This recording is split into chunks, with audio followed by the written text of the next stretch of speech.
Mesdames, Messieurs, bonjour. Très heureux de vous retrouver pour cette nouvelle émission Power Boost tournée ici au Portugal. Alors, on pourrait vous parler de la production de neige, mais on va aller visiter l'usine d'un constructeur portugais. Vous allez voir, c'est vraiment intéressant. Et puis, on vous dévoilera des faits nouveaux concernant notre événement Farming Reality. Top départ pour cette nouvelle émission Power Boost.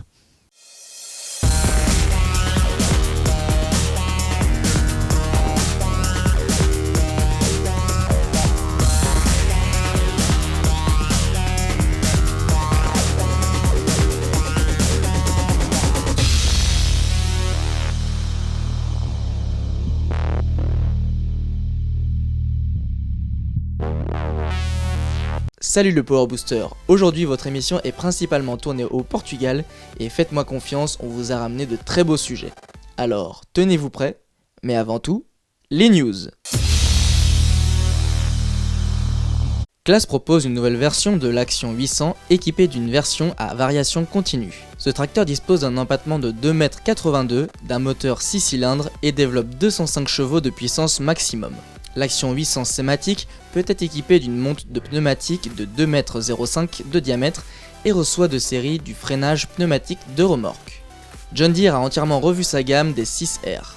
La gamme comprend notamment 4 nouveaux modèles dont le 6R 150 à 4 cylindres particulièrement destiné aux exploitations mixtes et le 6R 185 à 6 cylindres, un tracteur pensé pour le transport sur route. Parmi les principales nouveautés, notons le système One Click Go Auto Setup qui accélère la configuration du tracteur et de son équipement. On remarque aussi la suppression du tableau de bord derrière le volant pour une meilleure visibilité vers l'avant, mais également un contrôle supérieur avec l'accoudoir et la console de droite. Fendt revoit sa stratégie pour sa production de remorques autochargeuses. Le constructeur va en effet regrouper la production de ses remorques autochargeuses sur son site actuel de fabrication de presse à balles rondes en Allemagne. L'objectif de Fendt est de réduire les coûts de production, mais aussi de renforcer les synergies sur ses machines de récolte de fourrage vert. Les tracteurs Casi-H font peu neuf pour 2022. À commencer par les Maxum, dont le modèle haut de gamme dispose désormais de 150 chevaux de puissance, soit 5 chevaux de plus qu'auparavant. L'ensemble de la gamme, comprise désormais entre 115 et 150 chevaux, reçoit notamment 3 packs d'options, intégrant les options de base pour le pack sélection aux toutes dernières technologies pour le pack professionnel. Le pack Advanced se situe entre les deux. L'environnement du conducteur a également été revu pour plus de confort et de visibilité en cabine.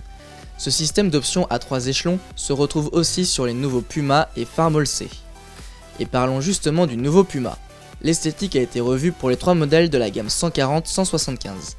Le confort également avec de nouveaux matériaux en cabine et des ajustements comme la mise à disposition d'une prise USB et d'un support de téléphone portable. Rappelons que le Puma 140-165 est l'option la plus économique. Le modèle intermédiaire Puma 150-165 propose aux clients davantage d'automatisation, tandis que le Puma CX Drive est positionné en haut de gamme. Destiné davantage aux exploitations de polyculture élevage, les 4 modèles de la gamme Farmall C, d'une puissance comprise entre 90 et 117 chevaux, adoptent une motorisation 4 cylindres FPT de 3,6 litres de cylindrée avec injection Common Rail à la norme Stage 5. Chaque semaine, nous vous délivrons un conseil pour économiser l'engrais. Salut Alexandre. Bonjour Jean-Paul. Alors, on est dans une parcelle de colza, on va parler bien sûr reliquat azoté. Et ce qu'il faut dire, c'est que cette année, il faut le faire à la bonne profondeur. Et oui, cette année, c'est stratégique. Alors, c'est toujours stratégique parce que c'est le meilleur outil pour savoir combien d'unités d'azote sont disponibles pour ta culture. Et donc, cette année, plus que jamais, ça vaut le coup de bien le mesurer. Alors, comment on fait concrètement ? Alors déjà, on s'assure qu'on a fait un reliquat à la bonne profondeur, sur l'ensemble de la profondeur qui va être explorée par les racines de la culture. Parce qu'on le voit avec les agriculteurs avec qui on travaille, entre un reliquat qui est fait un peu trop superficiellement et un qui est bien fait, tu as facilement 20 unités d'écart mesurées. 20 unités aujourd'hui, c'est 40 €, c'est le prix du reliquat. Mais comment on les positionne pour justement bien refléter la diversité de la parcelle? On les positionne dans les grandes zones de sol qu'on a à l'échelle de la ferme, à l'échelle de la parcelle, parce qu'à 30 ou 40 €, c'est vite amorti. Bon, si je veux en savoir plus, comment je fais? Tu nous passes un petit coup de fil, tu nous envoies un mail ou tu te connectes sur les réunions gratuites qu'on fait chaque semaine. Merci beaucoup Alexandre. Merci Jean-Paul. À force de toujours vouloir s'approvisionner à l'extérieur, certains constructeurs ont dû interrompre leur chaîne de production. Mais vous allez voir qu'ici, au Portugal, il y a une entreprise, un constructeur qui s'appelle Galucho, qui lui, au contraire, a pu réduire les délais de livraison car il s'approvisionne très localement. José Justino, bonjour. Bonjour. Alors, vous êtes le président de Galucho, ici au Portugal. Est-ce que vous pouvez me donner quelques chiffres clés de votre entreprise ? Nous sommes une entreprise familiale, nous avons une centaine d'années, 1920 on a démarré, et nous sommes le plus grand fabricant de Portugal, d'Ibérie aussi, de machines de préparation du sol. Notre chiffre d'affaires c'est environ 25 millions d'euros. On fait les machines agricoles aussi, les transports routiers de charge. Alors, le secteur agricole au Portugal est en plein boom, il explose. C'est vrai que vous aussi vous en profitez. Oui, nous en profitons parce que nous sommes le principal partenaire des agriculteurs portugais. Nous vérifions que l'agriculture portugaise est très bien les dernières années et nous partons d'une base très basse, mais maintenant on marche vers une agriculture pareille à l'agriculture des pays plus développés en Europe. Cette année, votre chiffre d'affaires a augmenté de 30% et pourtant, les chaînes de fabrication ne sont pas arrêtées? Oui, nous avons augmenté 30% notre production jusqu'à ce moment, presque à la finale de l'année. Nous n'avons pas eu, depuis le début de la pandémie, heureusement, on n'a pas eu d'arrêt de production. On a un approvisionnement très bon et surtout, en contre-marche, on a des délais de livraison plus court maintenant. Alors, donnez-moi un ordre d'idée. Aujourd'hui, si on veut se faire livrer un outil chez vous, il faut attendre combien de temps? Je dirais 2 mois maximum, en moyenne. Peut-être il y a des machines un petit peu, il y a des machines que nous avons en stock presque immédiat. Et paradoxalement, vous avez même réduit vos délais de livraison. Vous avez un chiffre d'affaires qui augmente, on est en crise et vous réduisez les délais de livraison. Nous avons un grand avantage parce qu'on fabrique dans l'usine la plupart des composants, par exemple les disques ici, on les fabrique. Je crois que c'est une situation unique. Je ne connais pas des autres fabricants de machines agricoles qui le font. Nous avons des outillages depuis des dizaines d'années, ingénierie propre. On fait presque tout ici. D'abord, on contrôle notre qualité. Nous avons un focus très grand dans la qualité. Notre slogan, c'est des machines pour de longue duration, machines pour la vie. Et pour ça, nous faisons des machines robustes avec des composants très durables. Et heureusement, à cause de cette stratégie, on n'a eu pas des interruptions de la fabrication. Alors, si nous sommes ici, ce n'est pas pour rien. Il y a beaucoup de constructeurs qui ont souhaité externaliser la fabrication des disques. Vous, pourquoi avez-vous souhaité la conserver? Nous avons conservé parce que c'est une tradition dans la famille. Dans les temps des dernières années avant la pandémie, on était en train de changer ça, de changer pour l'outsourcing.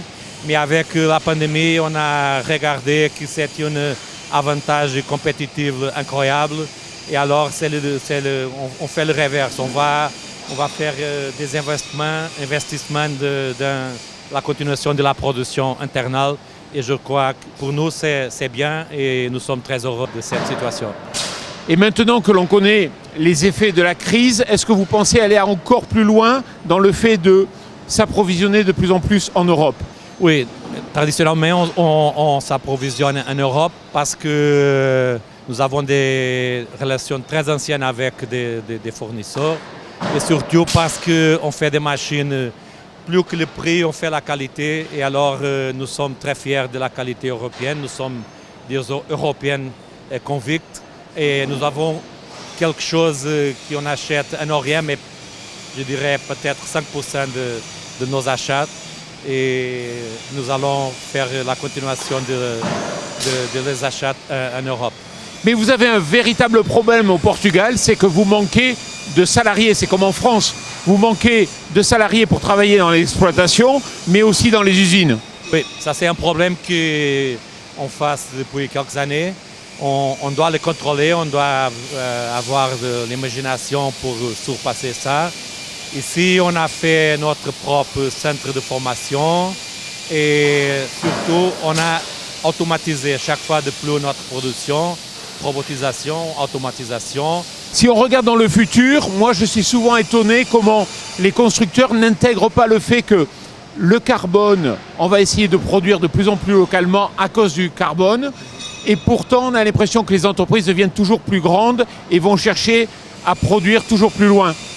Oui, je crois que ça doit changer parce qu'il y a le lieu pour toutes les dimensions de compagnies. Il y a des compagnies plus petites spécialisées, il y a des grandes compagnies qui font tous. Nous devrons localiser en Europe la production parce que nous avons des avantages. Aussi des avantages théoriques, mais qui sont très présents, comme le changement climatique, le besoin de protéger l'environnement. Et à Galduchon, on a déjà fait ça depuis 40-50 années.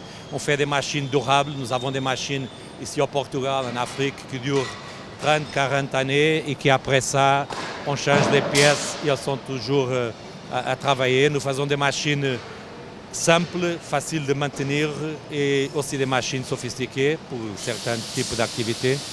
Mais on est beaucoup vers l'économie circulaire. Notre production, les déchets de notre production, ils sont recyclables et on le fait depuis 40 années, pas seulement maintenant. Merci José et félicitations. Okay, merci. Je vous ai parlé de notre événement Farming Reality, vous allez en savoir plus à présent. Ok, alors là, c'est du lourd. Tu connais Farming Simulator? Eh bien le dimanche 12 décembre à 18h précise, tu pourras découvrir Farming Reality. C'est une émission spéciale diffusée sur les chaînes YouTube de Stervio et de Power Boost. On verra s'y affronter des as de l'agriculture, que dis-je, des dieux, qui vont montrer tout leur savoir-faire dans un combat sans pitié. Car Farming Reality, ça se passe avec de vrais tracteurs, de vrais outils et dans une vraie ferme.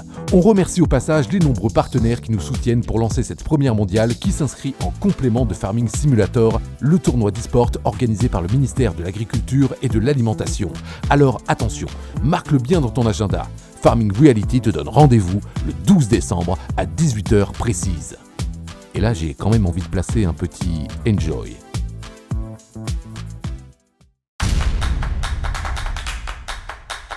Voilà, j'espère que cette émission Power Boost tournée ici au Portugal vous a plu. Alors n'oubliez pas que chaque jour vous pouvez retrouver de nouvelles vidéos sur notre chaîne YouTube. Et puis n'oubliez pas aussi de vous abonner à notre page Instagram. Je vous souhaite une excellente semaine.